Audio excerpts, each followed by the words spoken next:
वो हॉस्पिटल में थी। सामने आईसीयू में उसके पापा मौत और जिंदगी के बीच लड़ रहे थे। वो बाहर बेंच पर बैठी थी। आंसू बहते बहते सूख गए थे। निहारिका भगवान से प्रार्थना कर रही थी कि उसके पापा ठीक हो जाएं। ये दूसरा हार्ट अटैक आया था। डॉक्टर ने पहले ही बताया था कि उसके पापा का हार्ट कमजोर है। हर टेंशन से उन्हें दूर रहने को कहा था। लेकिन आज जो भी हुआ, उसके लिए वो किसको दोष दे? श्रवण को या फिर खुद को? श्रवण ने उसको इतना बड़ा धोखा दिया था या उसकी ही गलती थी उसे पहचानने में? उसे खुद पर बहुत गुस्सा आ रहा था। उसने अपनी जिंदगी के इतने साल उस आदमी के आगे पीछे घूम कर बर्बाद कर दिए थे, जिसने उसे एक ही झटके में उसे आसमान से उठाकर जमीन पर पटक दिया था। दोनों एक ही कॉलेज में पढ़ते थे। उसके पापा की कंपनी की हालत हर दिन खराब होती जा रही थी। तभी अचानक उसे एक दिन श्रवण ने खुद ही सामने से आकर कहा था कि वो उसके पापा की कंपनी में इन्वेस्ट करना चाहता है। मित्तल कॉरपोरेशन उस समय बहुत ऊंचाई पर थी। उसके दादा ने अपनी मेहनत से कंपनी खड़ी की थी। उसे अचानक से उसकी यूं मदद करना समझ नहीं आया था।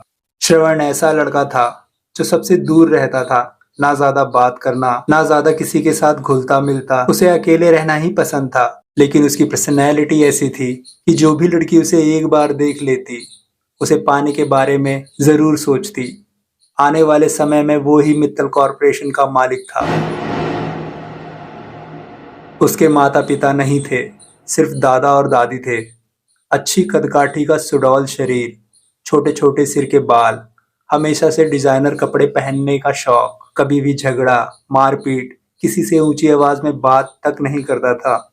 लेकिन जब निहारिका ने उससे पूछा था कि वो क्यों उसकी मदद करना चाहता है, तो उसने निहारिका का हाथ पकड़ा और उसे दीवार के सहारे खड़ा करके कहा, मैं जब से इस कॉलेज में आया हूँ, बहुत सी लड़कियों ने मुझसे रिश्ता बनाने की कोशिश की है, लेकिन मुझे कुछ स्पेशल फील नहीं हुआ। लेकिन जब से मैंने तुम्हें पहली बार देखा था तो कुछ कनेक्शन महसूस हुआ। शायद मैं तुम्हें पसंद करने लगा हूँ निहारिका। मैं तुम्हें हमेशा खुश देखना चाहता हूँ। जब भी तुम हंसती हो, तुम्हारी जो गुलाब की पंखड़ियों जैसे होठ हैं, ये मुझे बहुत आकर्षित करते हैं निहारिका। मैं तुम्हारी तरफ खिंचता चला जाता हूँ। तुम्हारी झील जैसी आंखें जब भी कभी मुझे देखती हैं, सच कहता हूँ, मैं इनमें अपना ही अक्स देखना चाहता हूँ। इन गोरे गोरे गालों पर जब भी लाली आए तो सिर्फ मेरी वजह से आए। मैं शायद तुमसे प्यार करने लगा हूँ निहारिका। उसने चेहरे को पकड़ कर कहा था तो निहारिका की दिल की धड़कनें तेज हो गई थी। निहारिका की आंखें भर आई थी। वो भी उसे बहुत पसंद करती थी, लेकिन कभी कह नहीं सकी। निहारिका को ना सुनने का जो डर था, उसकी आंखों से आंसू आने लगे थे। तभी श्रवण की नजर निहारिका के आंसुओं पर गई तो वो जल्दी से उससे दूर हो गया और कहा, I am so sorry Niharika.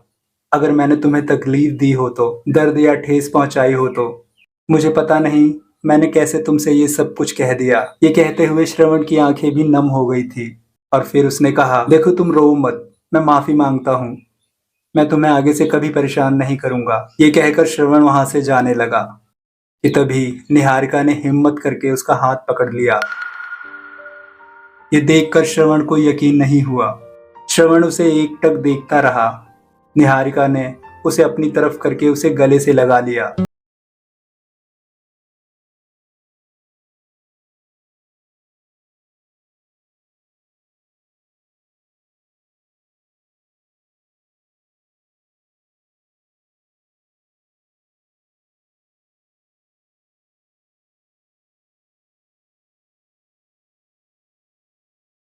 कि तभी किसी अनजान की आवाज से वो अपने पास्ट से वापस आ चुकी थी।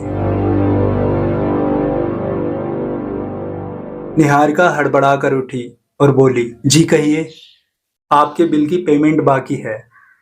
सामने खड़ी उस नर्स ने निहारिका से कहा, तो आप ऑपरेशन की फीस की पेमेंट जमा करा दीजिए।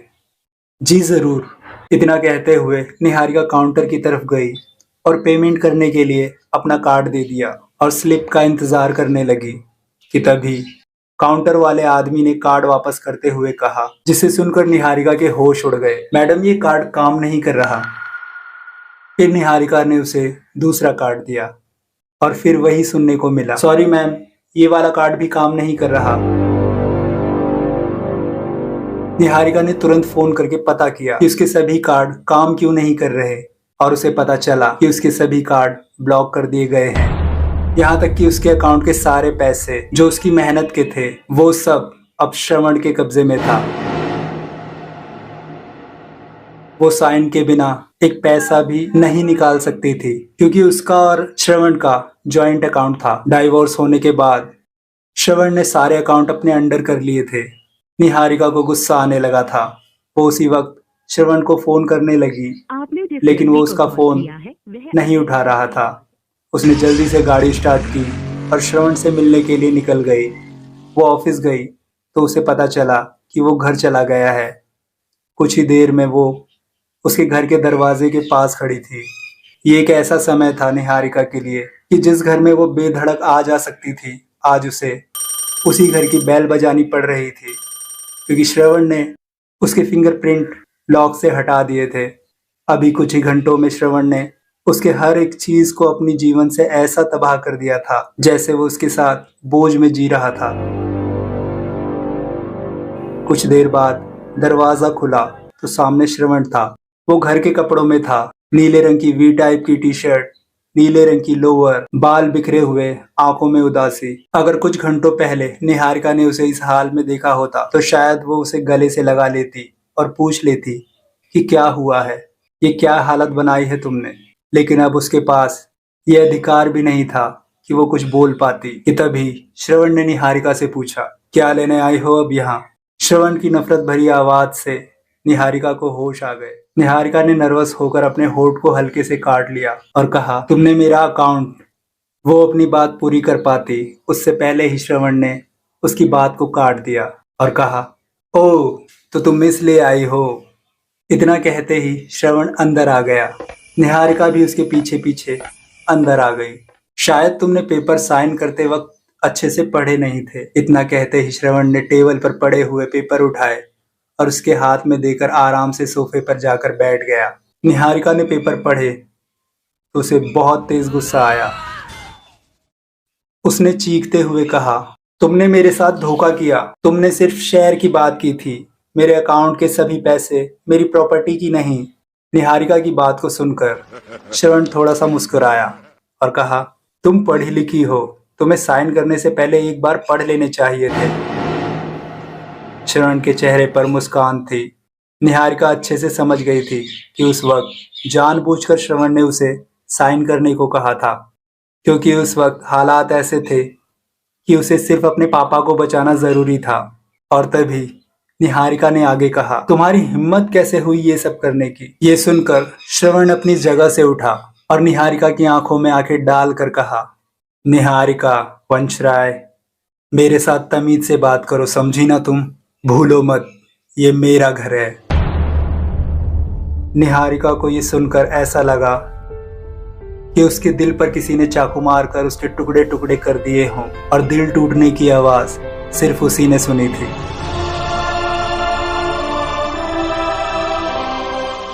निहारिका वंशराय।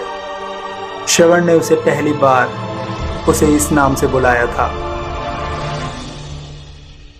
इससे पहले वो उसे क्यूटी ही कहता था। निहारिका की आंखों से आंसू आने लगे, लेकिन अब वो और कमजोर नहीं रहना चाहती थी। उसने झटके से अपने आंसू साफ किए और बोली, मिस्टर मित्तल, मैं जानती हूँ तुमने ये सब जानबूझकर किया है। और तभी श्रवण ने कहा, हाँ सही समझी तुम, ये सब मैंने जानबूझकर किया है। अब तुम जा सकती हो। वो क्या है ना कि आज मुझे चैन की नींद सोना है। उस घर में निहारिका का दम घुटने लगा था। उसे लगा था कि उसका दिल कभी भी फट सकता है। जिसे वो घर समझती थी, अब उसको वो घर जेल लगने लगा था। वो उल्टे पैर ही वापस आ गई। बाहर आते ही वो बेतहाशा होकर रोने लगी। शायद रोने से दिल हल्का हो जाए, इसी आस में वो जी भर के रो रही थी, लेकिन दिल हल्का होने का नाम ही नहीं ले रहा था। जितना रोती दिल और रोने को कहता। वो आसमान की तरफ देखने लगी। तभी हॉस्पिटल से फ़ोन आया। उसने फ़ोन उठाया तो उसे पता चला कि उसके पापा की हालत ठीक है। लेकिन पेमेंट की बात सुनते ही निहारिका अपनी जगह से उठी और लीना को फ़ोन करने लगी। लीना ने फ़ोन उठा लिया। उसने लीना से पैसे की बात की तो उधर से लीना ने गुस्से में कहा, देखो निहारिका, वो भले ही मेरे पापा हों, लेकिन उनकी सबसे चहीती तुम थी। उन्होंने सिर्फ तुमको प्यार किया है। मैं किसी ऐसे आदमी के लिए अपने पैसे नहीं दे सकती जो मुझे कम प्यार करे, कदर ना करे।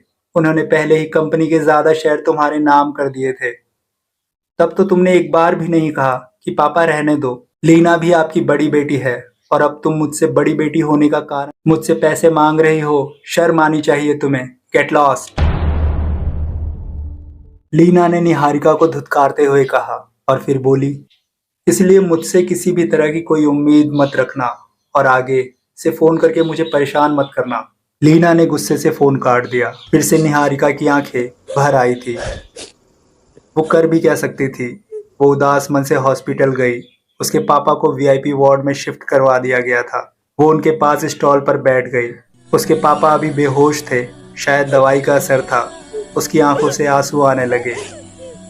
उसने अपने पापा का हाथ पकड़ लिया और सहलाते हुए बोली, आप फिक्र मत कीजिए पापा, आप जल्दी ठीक हो जाएंगे और हम साथ में रहेंगे। उसने कुछ समय अपने पापा के साथ बिताया और फिर से पैसों के इंतजाम के लिए वहां से निकल गई।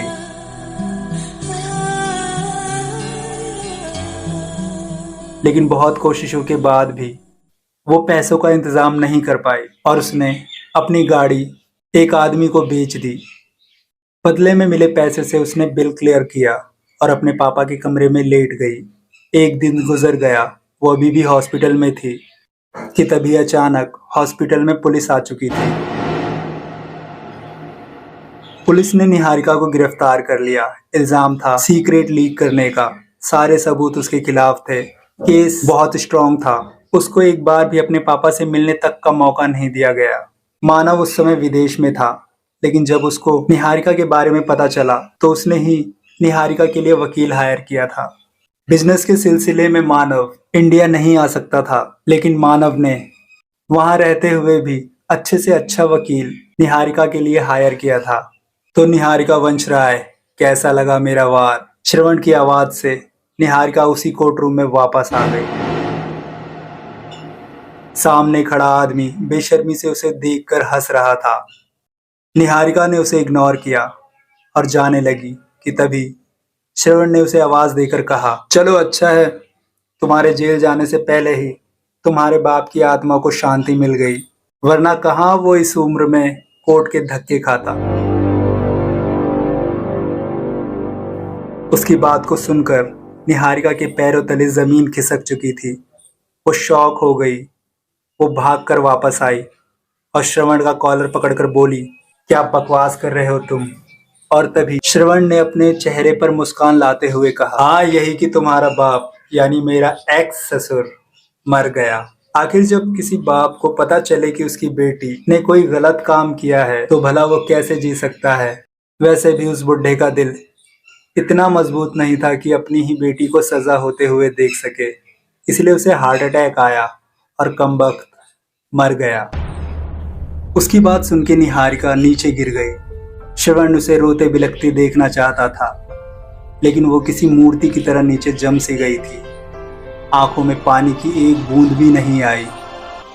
कुछ देर के बाद जज साहब फिर से वापस आ गए। कार्यवाही फिर से शुरू हो गई। अब डिफेंस निहारिका के वकील की थी।